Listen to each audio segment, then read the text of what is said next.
에너지도 식수도 폭격, 사생결단 장기전. 자, 새로운 소식부터 보겠습니다.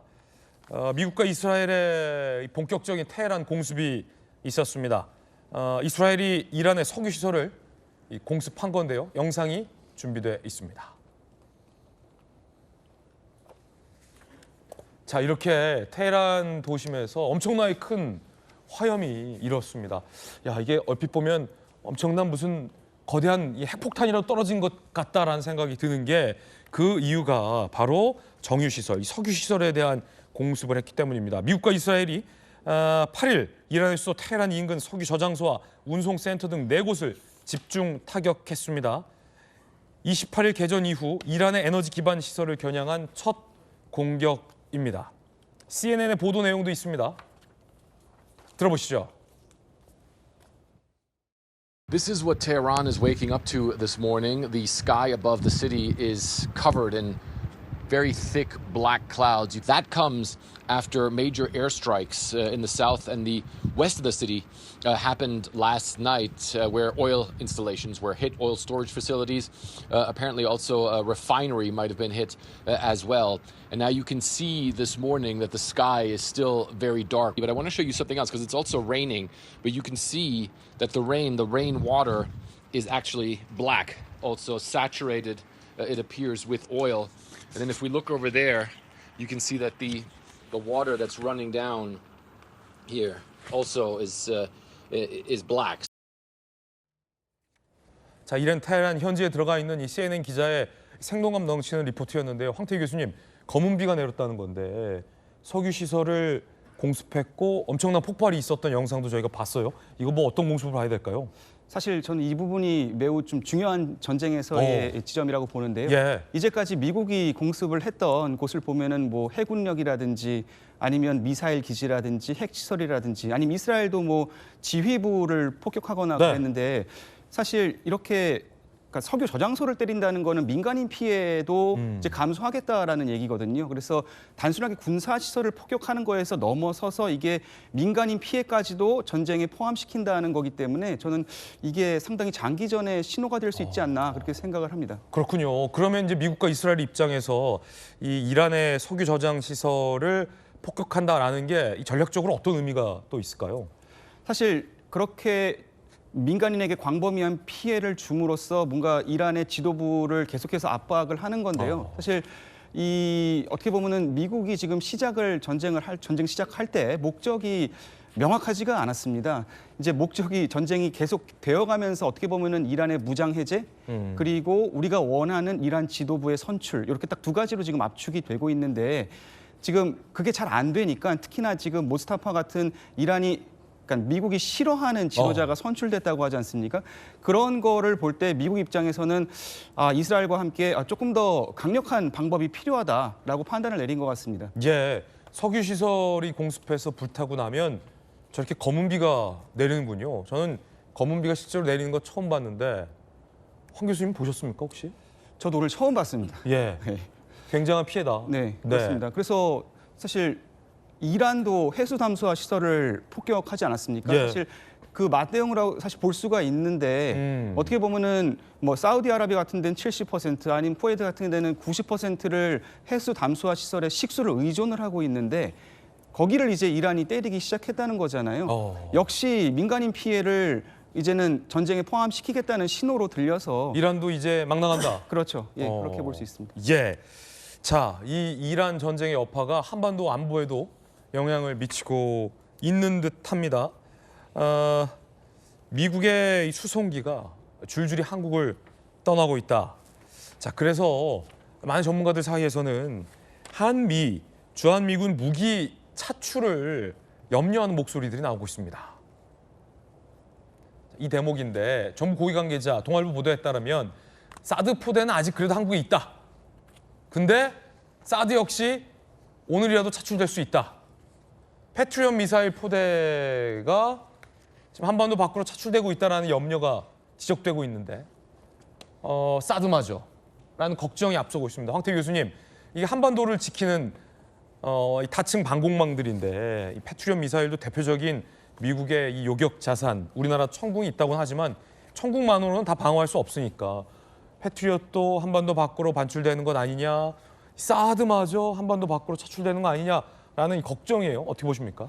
예, 사드는 아직 있다는 보도라서 다행인데요. 지금 미국의 주요 수송기들이 계속해서 왔다 갔다 하면서 사드, 그러니까 페이트리어트 미사일 포대를 갖다가 이제 이란으로 이제 옮겼다라는 게 약간 지금 구체적으로 나오고 있습니다. 그래서 저는 이게 그러니까 작년 미드나잇 그 해머라는 6월 달에 이란을 폭격했던 그때도 미국이 페이트리어트 포대 두 개를 이제 가지고 갔다가 다시 순환 배치를 했거든요. 그래서 그게 아주 문제가 될 것은 아니라고 보지만 이게 중동전이 장기화되면서 페이트리어트라든지 아니면 사드처럼 뭔가 방공망의 핵심을 차지하고 있는 그런 미사일 포대들이 전부 다 중동으로 가면 우리나라의 방공망이 상당히 이제 어려워지지 않겠냐라는 예상을 할 수 있고, 거기서 조금 더 이제 생각해 볼 수 있는 것은 이게 장기화가 되면 그러니까 미국에서 우리나라의 어떤 파병이라든지 이런 좀 더 구체적인 어떤 지원을 요청할 수도 있어서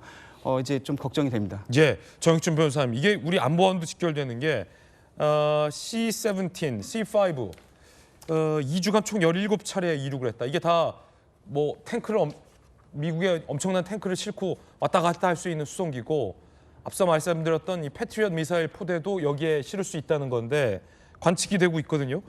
이렇게 되면 북한 입장에서는 이러고 지켜보고 있다가 한국을 지키는 미군의 핵심 전력, 방공 전력들이 하나둘씩 빠져나가네.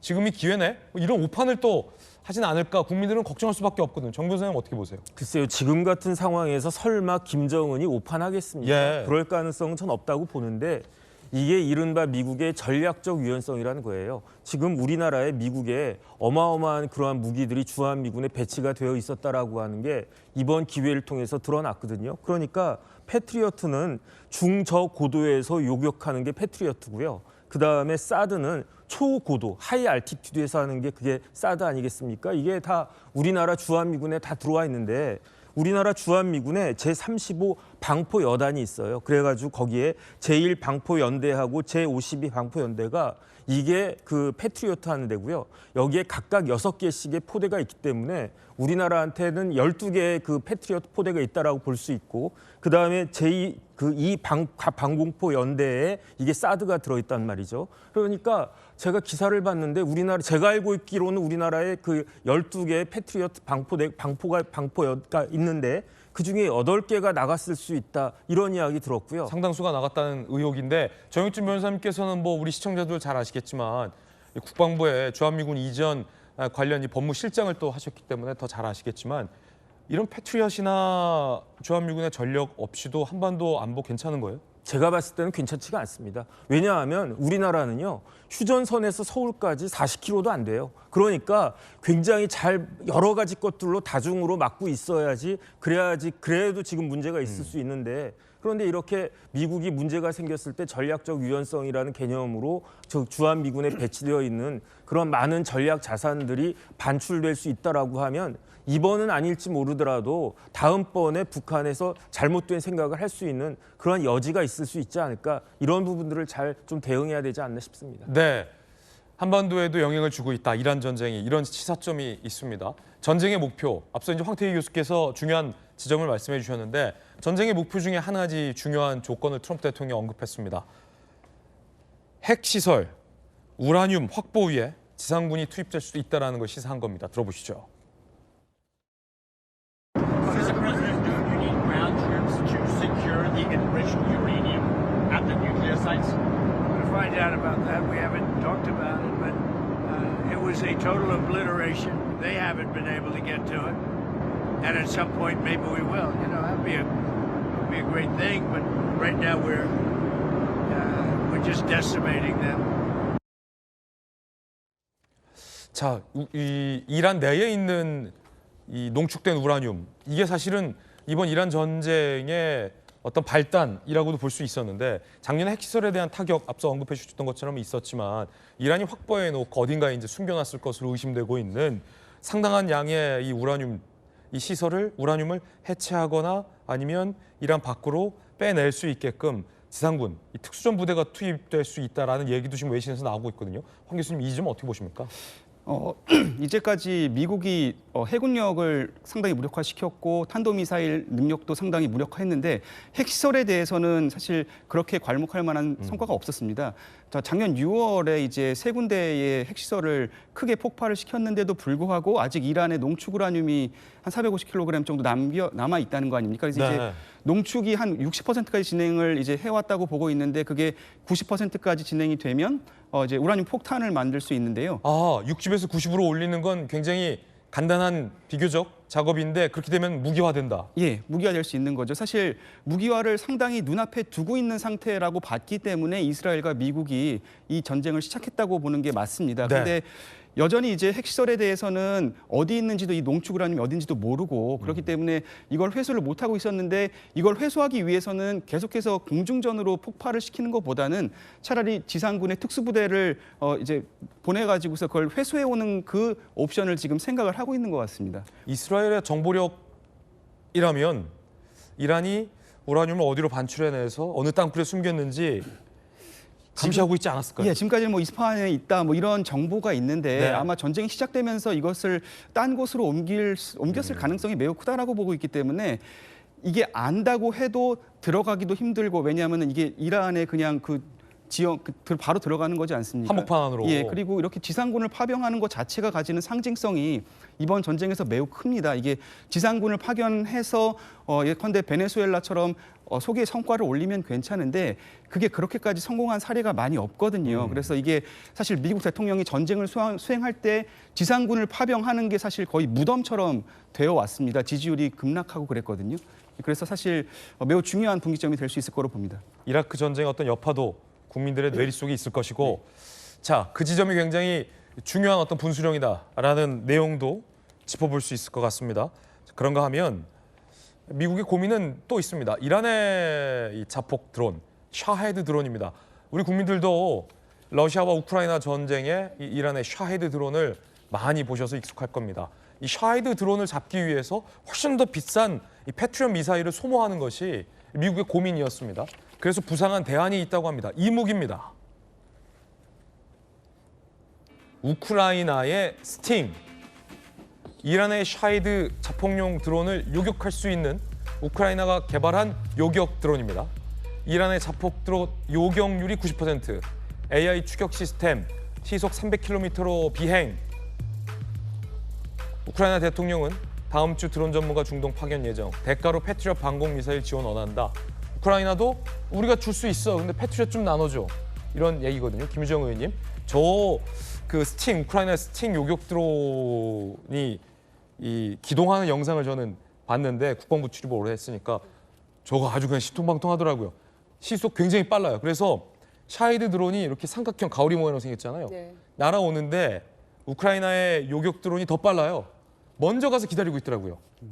까꿍 이러면서 빵 터뜨리더라고요. 그러니까 이게 사실은 우리나라도 북한 김정은이 이런 샤헤드 드론 같은 자폭 드론 개발하고 현지 시찰하는 것까지 우리 국정원이 다 파악했잖아요. 근데 이 요격 드론이 우리는 없는데 저는 이 기사 보면서 이거 우리나라도 좀 도입해야 된다 이런 생각했는데 김정은 의원님 어떻게 보십니까? 그러니까 이란의 초기 전략이 그런 거였다라고 하잖아요. 그러니까 값싼 또 저성능 무기들을 그렇죠. 발사해서 값비싼 고성능 무기로 이제 방어하게 만든 다음에 패트리엇 계속 소진하게 만드는 거 아니에요? 소진하게 만든 다음에 고성능 무기로 더 공격한다. 이제 이런 전략인데 그 고성능 무기를 뭐 어느 정도 얼마만큼 가지고 있는지 모르겠어요. 저게 지금 스팅이거든요. 네. 그런데 이제 그 우크라이나는 이미 그 샤헤드를 경험했기 때문에 우리가 다 격추해 봤다. 우리는 지피지기면 백전백승 지금 이런 논리 아닙니까? 우리가 다 해봤기 때문에 알고 있고.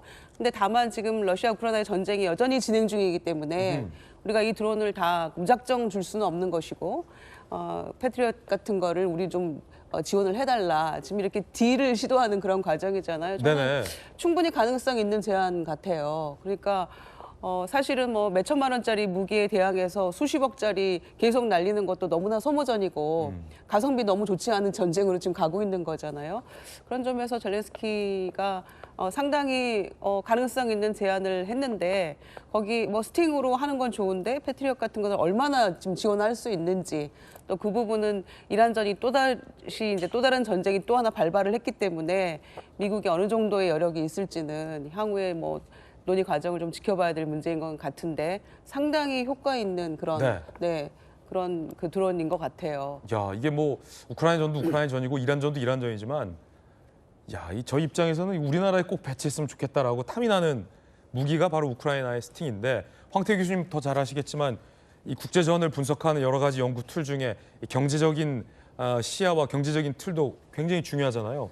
근데 이 스팅은 이란이 쓰고 있는 이 경제적 비대칭성을 또 다시 역공격할 수 있는 요건인 게 이란의 샤이드 드론이 미국의 패트리엇보다 싸잖아요. 근데 이란의 샤이드보다 싼 게 또 우크라이나의 스팅이라고 하니 그렇습니다. 또 게임 체인저가 될 수 있을 것 같아요. 예, 그렇죠. 페이트리어트 미사일이 한 대에 막 60억 불 하는데 샤이드는 한 3, 4천 불 한다 그러니까 이게 엄청나게 비대칭적으로 코스트가 다른데 네. 그 샤이드보다 한 10분의 1 정도의 가격으로 만들 싸요. 수 있다는 거잖아요. 더 싸요. 그래서 이게 뭐 우크라이나 뭐 집에서도 만들 수 있다는 그런 얘기를 들을 정도로 이게 그렇게 어렵지 않은 그런 이제 가성비가 좋은 그런 요격 드론이라 그러는데 저런 식의 이제 게임 체인저 같은 기술들이 계속 이제 전쟁에 사용이 되면서 뭔가 이 전쟁의 양상 자체가 바뀔 것 같습니다. 그런데 재밌는 거는 젤렌스키는 저런 스팅을 주면서 페이트리어트를 달라고 그렇게 얘기했다는 거는 역시 그래도 페이트리어트가 성능이 좋구나라는 걸 알 수 있을 것 같습니다. 그렇군요. 페이트리엇이 우크라이나는 필요하다라는 겁니다. 그런가 하면 이란에서 이상한 일이 벌어졌습니다. 이란 대통령이 주변 중동 국가들에게 우리가 공격해서 미안하다, 이제 안 한다라고 발언했는데 불과 얼마 뒤에 혁명수비대가 중동 국가들을 때린 겁니다. 이건 또 뭔 일일까요? من اینجا لازم از کشورهای همسایه که مورد حمله قرار گرفتن از طرف ایران از طرف خودم عذرخواهی کنم برای اینکه ما این روند با اوضاعی که سایم که یه سری از گروه‌ها و یا جناح‌ها در فکر اینن که از این فرصت بخوان به خاک ما حمله کنن این پیام رو میدم بهتره که بازیچه دست امپریالیسم نشه. 이 그냥 계속 쭉 공격을 하면 모를까 미안하고 공격 안 하겠다라고 했다가 뒤에서 뒤통수 때리면 더 기분 나쁘거든요. 그래서 아랍에미리트와 사우디는 보복 카드를 검토 중입니다. 이게 지금 뭐 하자는 거죠? 마수드 페제스키안 이란 대통령 걸프 국가들 미안 공격 중단하겠다. 몇 시간 만에 바레인 아랍에미리트를 또 때렸어요. 그러자 UAE 외무부는 국가 안보를 위해 필요한 모든 조치를 취한 안전한 권리를 완전한 권리를 갖고 있다. 보복하겠다는 거죠. 사우디아라비아 외무장관 공격 계속된다면 보복에 나설 수밖에 없다. 이게 오히려 더 주변 중동 국가들의 화를 키웠는데 황 교수님 굉장히 좀 흥미롭게 저는 보고 있는데 사실은 마수드 페제시키안이라는 인물이 이란의 대통령이긴 하지만 실세는 아니다. 네, 실세는 아니죠. 그럼 얼굴마담에 가깝다. 그렇다고 하면 군부와 지도부 간의 엇박자인 겁니까? 아니면 기만 전술인 겁니까? 아니면 이란의 지휘부가 혼란스럽다는 겁니까? 이란의 지휘부가 혼란스럽다는 게 맞는 것 같고요. 그렇군요. 그러니까 이란 체제를 보면은 이제 대통령이 있지만 대통령이 전권을 가지고 있지 않습니다. 그리고 대통령은 주로 이제 약간 중도적인 입장을 취하고 있고 아까 지금 페제스키안 대통령이 얘기하는 거 보면 개인적으로 미안하다라는 얘기를 하잖아요. 개인적으로 미안하다. 이렇게 뭐 공식적인 얘기는 아니라고 볼 수가 있습니다. 하지만 그래도 이제 공격을 하지 않겠다라고 얘기를 했는데 공격을 해버리니까 사실 대통령과 어떻게 보면 이란 혁명수비대의 그 파워 게임에서 여전히 이란 혁명수비대가 훨씬 우위를 가지고 있다. 이렇게 해석을 하면 될 것 같습니다. 그렇군요. 여선웅 부대변인 더 하나거든요. 이게 많은 전문가들은 황 교수님도 말씀 주셨지만 오히려 이란의 자충수가 될 수 있다는 분석도 있어요. 주변 중동 국가들, 특히나 이제 이란과 각을 세웠던 전통적인 사우디아라비아 같은 경우는 안 그래도 보복을 해야 되나 고민하고 있었는데 이런 식으로 나와버리면 가만히 있을 수가 더 없다는 거죠.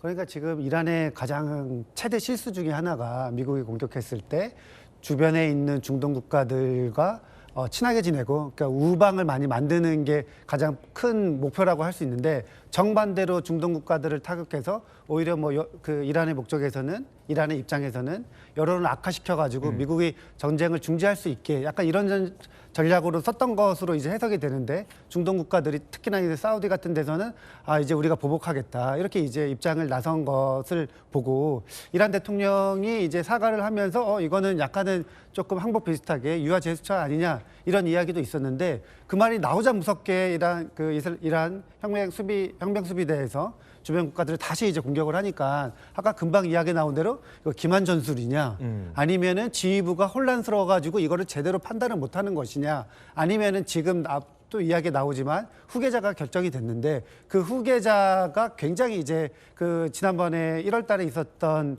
그 아랍 시위, 그 이란 시위에 대해서 실제 발포 명령을 주도했던 사람이라고 알려져 있거든요. 그러니까 아들이죠, 차남인데. 그러니까 그 사람이 이제 그 사람의 입김이 점점 더 세져서 다시 강경 모드로 전환되는 것이 아니냐 이러한 평가들이 있어서 굉장히 좀 우려스러운 상황입니다. 네, 이란과 관련된 새 소식 나오면 저희가 또 짚어드리겠습니다. 국제관계 전문가이신 연세대학교 정치외교학과의 황태희 교수님 모시고 오늘 중동 사태 이야기 나눠봤습니다. 황 교수님 또 모시겠습니다. 감사합니다. 감사합니다.